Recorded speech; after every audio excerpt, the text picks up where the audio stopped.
The Chicago Bears have been crowned offseason champions many years in a row. But this year, I actually think it happened. Not because they went out and made the big, splashy, sexy moves they have had in the past, but they got better in the number one spot they needed to, and they got a lot better, which isn't saying much when you look at that offensive line. It was a train wreck, really, for the past couple of years, and it's been that way since Mitch Trubisky was the starting quarterback. So we look at the Bears right now. Where are they entering the season? Can they contend for a playoff spot? Are they good enough to maybe even fight for the division title? Or is it still another year that needs to happen for development?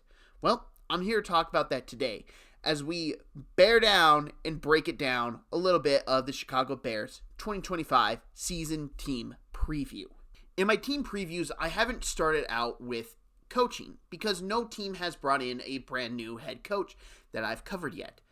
Well, the Chicago Bears did, as they hired Ben Johnson away from the Detroit Lions. Ben Johnson is someone I'm very curious at because I could see it both working out phenomenally well or I could see a train wreck coming a mile away. There's no real middle ground with Ben Johnson in my opinion.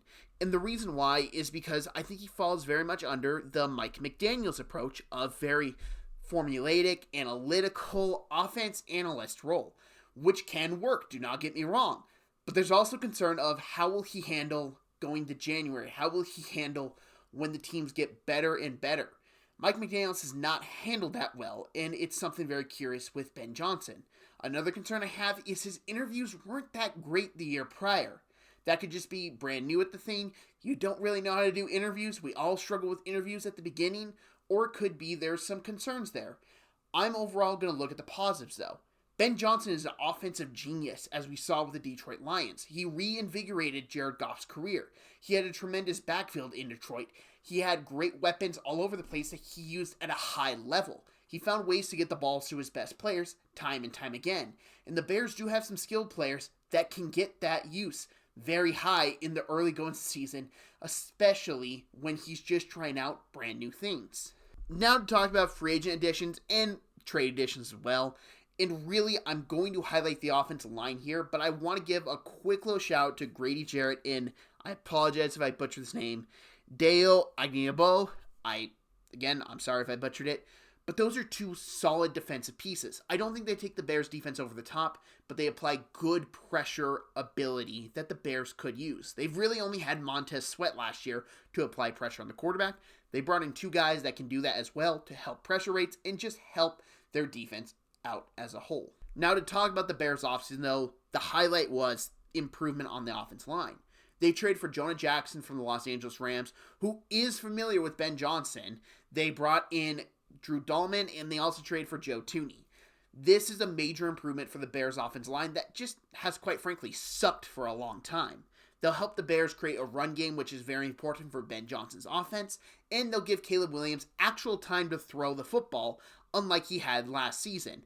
And we will be able to see Caleb Williams' development on a more linear level with him having more time to analyze defense, make the proper reads, structured passing.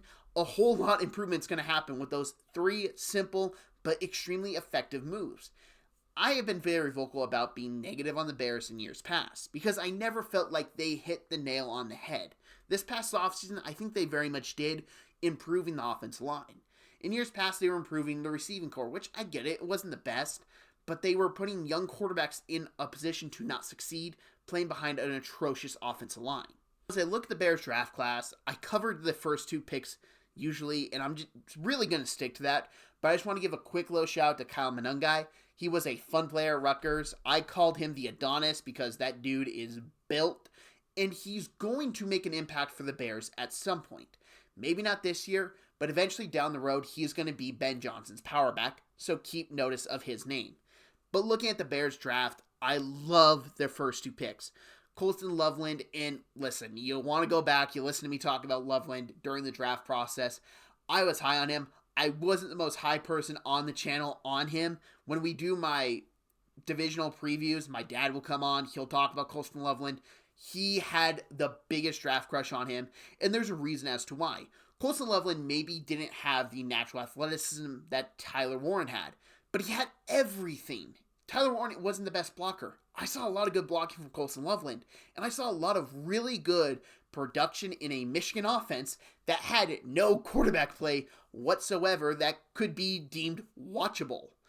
And that's a big key, is that Loveland is going to have Caleb Williams throwing him the football. Caleb Williams really liked throwing the ball to Cole Kmet last year. I think we're going to see a heavy usage rate of Colson Loveland, plus Ben Johnson used Sam Laporta all the time.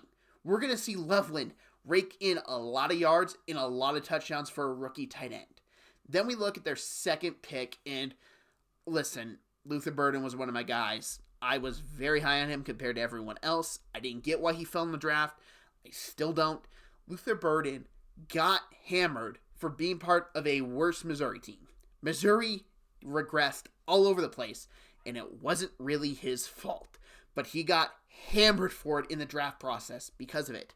The quarterback play regressed, the offensive line regressed, and I would say the offensive play calling regressed at Missouri. I look at Luther Burden, I still see the guy I fell in love with during the 2023 college football season. Talented route runner, very strong at the point of the catch, very physical. He's a very underrated physical player because when you first tackle him, he may not go down. He's very strong and has very good contact balance control. He's almost like a running back with how he can handle contact. Something to very keep notice of, yards after catch. I expect that to be very high because he's not the easiest guy to tackle at the receiver position, so if you play him in the slot, in which he'll have a matchup nightmare that he can take full advantage of. Now talking about the Bears' biggest strength, I think that is their weapons. I think they have a decent running back crew. You got DeAndre Swift, you have Roschon Johnson, you have Rome Odunze at the receiver position, you have Luther Burden now, and you have Colston Loveland and Cole Kmet. The receivers are really good, and it's very underrated in my opinion that Caleb Williams has a really good arsenal. You also have DJ Moore there as well. You have 3 really good receivers you can get the ball to, 2 really good tight ends, and 2 really good running backs. They are very set at the weapons position on offense. And if I had to pick the biggest weakness, it would probably be the defense. And this is not really as a whole. It's very pick and choose, but there's some spots I'm just not high on. I'm still concerned about their pressure rate. I'm still concerned about that D-line. I really don't know how much pressure they'll put on quarterbacks, which has me leaning towards them still needing another year before they're ready to hit the playoffs. And that's nothing against the Bears. I think they've done a very good job this offseason, and I expect major improvement, mainly on offense. Defense, I still think is a work in progress, and they are still a little bit of a ways away. As I just said, I think they will miss the playoffs. I currently have them finishing 3rd in the division. People might be shocked who I have finishing 4th, but that'll come at a later date. I just look at this division. It's a very hard division. I think the Lions are still the best team, and you can really put any other team at number 2, and I'd believe you. I'm just going to be a little bit more cautious with the Bears because they have a lot of ifs, not guarantees. And that's my biggest thing when I look at them, is I need more guarantees from them, and I just don't have that yet. Things can very much change in the first part of the season where they hit on all cylinders and I look like an idiot, and I'm okay with that because I do like this Bears team. I like the direction they're going. I just think they're not there yet. Thank you very much for watching this video. If you like this video, hit that like button. If you're new to the channel, hit that subscribe button, and thank you very much for watching. This is 6 of 32 team previews. They're going up in 32 days. 32 and 32 is what I'm calling it personally. If you'd like to check out other teams, I am doing this alphabetically. So we have the Cardinals, Falcons, Ravens, Bills, and Panthers already up. I am very excited to continue this trend. And hey, there will be every team's preview on here. If you want to come back in a couple of days and check out a division rival, be free, be my guest. And if you share this, I'd greatly appreciate it. Thank you very much for watching, and have a great day.